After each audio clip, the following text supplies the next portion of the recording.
Hello everyone, I'm Archit Seshadri. Thanks for watching WION.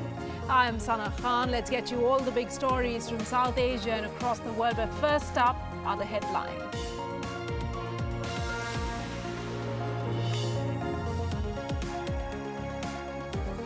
Following more than a month of tension in the Indian state of Jammu and Kashmir, Indian border security forces have deployed in the Kashmir Valley after a gap of 12 years.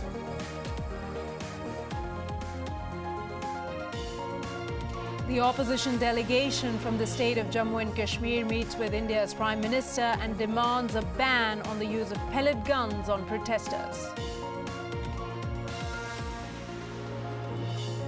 Next to West Asia, where Turkey's government warns India and claims Fethullah Gulen's terrorist organization has infiltrated Indian territory.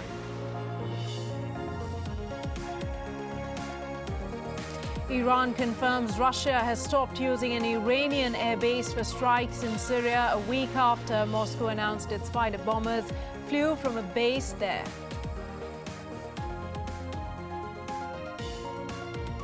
Next to Europe, where voting begins in the United Kingdom to decide if veteran leftist leader Jeremy Corbyn will lead Britain's Labour Party.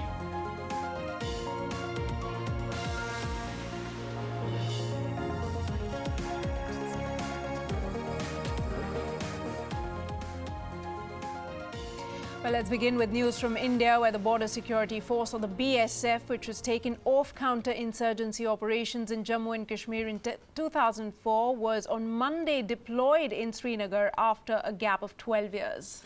Now, the security personnel were deployed there in the commercial hub of Lal Chowk in the city and then adjoining areas for law and order duties. Now, this is the first time since 2004 that the BSF has been called for active duty in the city.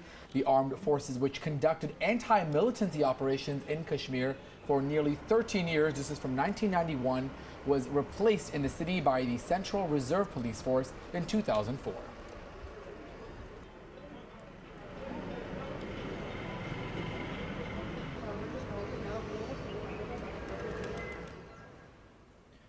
A delegation of opposition parties led by former Jammu and Kashmir Chief Minister Omar Abdullah met Prime Minister Narendra Modi on Monday. That's right. The delegation also submitted a memorandum to the Prime Minister and urged him to initiate a dialogue with all stakeholders to restore normalcy in Kashmir. Take a look.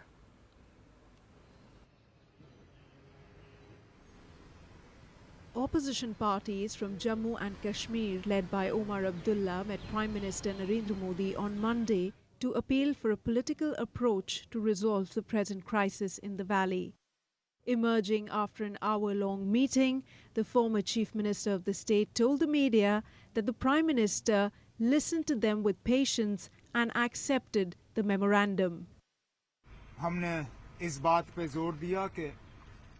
We stressed on the fact that the problem in Jammu and Kashmir is a political issue. Time and again, such situations arise. But if we are unable to find a political solution to this, then we will keep on committing the same mistake.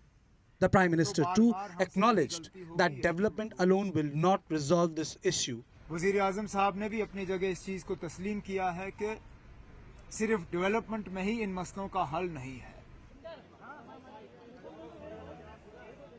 The delegation also submitted a memorandum to the government expressing its anguish and sorrow over the loss of lives in the northern state. The recent spate of violence in Kashmir has attracted widespread attention due to the handling of protesters by security forces who have faced backlash for using pellet guns on civilians. The city has been in a state of lockdown since the killing of Hizbul Mujahideen commander Burhan Wani by the security forces on the 8th of July. Bureau Report, WION.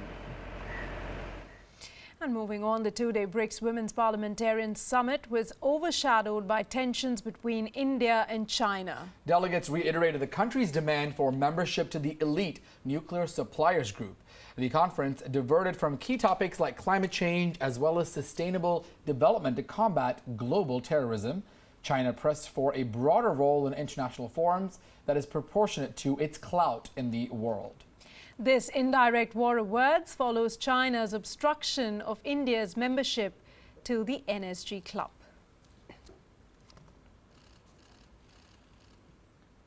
Well, on day 2 of the summit, the BRICS Women's Parliamentary Forum did talk about some other initiatives. They were highlighted at the importance of climate change. The group also urged many of the members to make consistent efforts within their own countries. That's right. That is to acquire clean energy and to strike an ecological balance in their own nations. Take a look at this report. The 2-day meeting of BRICS Women's Parliamentarian Forum came to a close on Sunday. The conference laid emphasis on global cooperation to address the challenge of climate change. The women parliamentarians urged greater coordination and balance between economic development and environment protection for sustainable development. We need to make our cities definitely safer and definitely more resilient, modify our consumption patterns so that they are sustainable and that they work together to conserve natural resources and the ecosystems. And last but not the least, we really need to be able to work together to bring down the inequalities among the nations so that we can all coexist peacefully. The speakers presented initiatives to fulfill the commitment to counter challenges posed by climate change at the global, national and regional levels. ज़्यादा गोल आप अगर देखेंगे कि ये जो लक्ष्य स्थापित किए हैं वो लक्ष्य सभी ऐसे ही हैं कि अपनी स्वास्थ्य है, एजुकेशन है और क्लाइमेट चेंज के ऊपर है, तो सभी कहीं ना कहीं अपने जीवन से जुड़े हुए लक्ष्य हैं। जीवन विकास की तरफ ध्यान देने वाले ये सस्टेनेबल डेवलपमेंट गोल्स है और ये विकास इसी प्रकार कायम रहे। They also discussed challenges like flood, drought and others emerging out of climate change. Bureau Report, WION. And moving on, the Turkish government has accused the US-based Islamic scholar Fethullah Gulen of plotting the failed military coup in Turkey. In fact, the foreign minister of Turkey has labelled Gulen and his supporters as members of Fethullah Gulen terrorist organization, or FETO. Yeah, but you know what is dramatic in this statement is that this organization has roots all over the world, including right here in India. Now, WION has learned from some of the sources here at the Turkish embassy that some of these institutions are funded and operated by Gulen supporters all over the world, including many right here in New Delhi. Here's a report. The school in South Delhi may appear to be like any other neighborhood school, but if sources in Turkish establishment are to be believed, these schools are part of a secretive, transnational terrorist network organized and funded by Fethullah Gulen-led Hizmet movement. Turkey has raised its concern with the Indian government. India has been informed that not only Gulen's organization has been able to infiltrate India, but has been actively funding educational hubs all across the country. In a meeting with his Indian counterpart Sushma Swaraj, Turkish Foreign Minister warned that FETO has infiltrated India through associations and schools.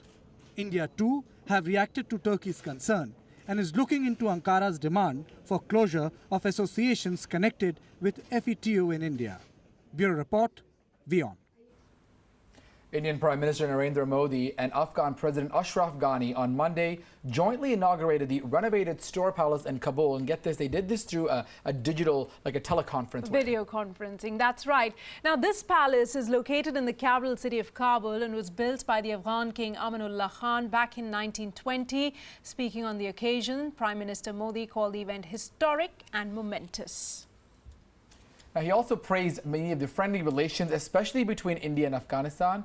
He said that Indians will always stand with their neighbors, especially in times of need. President Ghani also expressed his appreciation of the Indian government and its people for keeping faith in his country. India has played a significant role in the reconstruction as well as rehabilitation projects of Afghanistan for the past few years. Today's event is a testimony to the resolve and range of our cooperative endeavors. We want each Afghan to flourish and your society to be benefited from fruits of economic growth. And tracking another one of our top stories, Iran on Monday said that Russian raids on Syria from one of its air bases had ended for now. And, shortly after accusing Moscow, they revealed that the bombing missions, and it's a rare public criticism that's actually come out. The defense minister, Hossein Dehghan, criticized Russia for disclosing that its warplanes were using Tehran's airbase to attack insurgents in Syria. Iran and Russia are key backers of Syrian President al-Assad, but Tehran has remained relatively guarded about its precise involvement in the conflict. The Islamic Republic is highly secretive to any suggestion that it would allow foreign militaries to be based in its territory. It insisted that Russian planes were only refueling in Iran.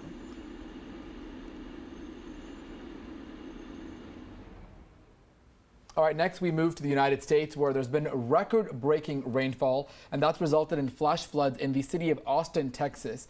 Now, gushing water at high levels have swept through the streets and over bridges, impacting a lot of the traffic there. And officials have rescued several people from the fast-moving waters. The southern Texas city was left to clean up the damage over the weekend. A flood warning was also in effect till Sunday evening. Sana, it's kind of interesting. Just a couple of days ago, we talked about the flooding in other parts of the U.S. as well, Louisiana. So interesting that Texas also, unfortunately, bearing the brunt of these floods. You can just look at those waters, just such horrific images. Absolutely. In fact, in India as well, many states, people have been dying. There are reports at least 6 people have died in the state of Rajasthan. We'll be playing that report for our viewers as well.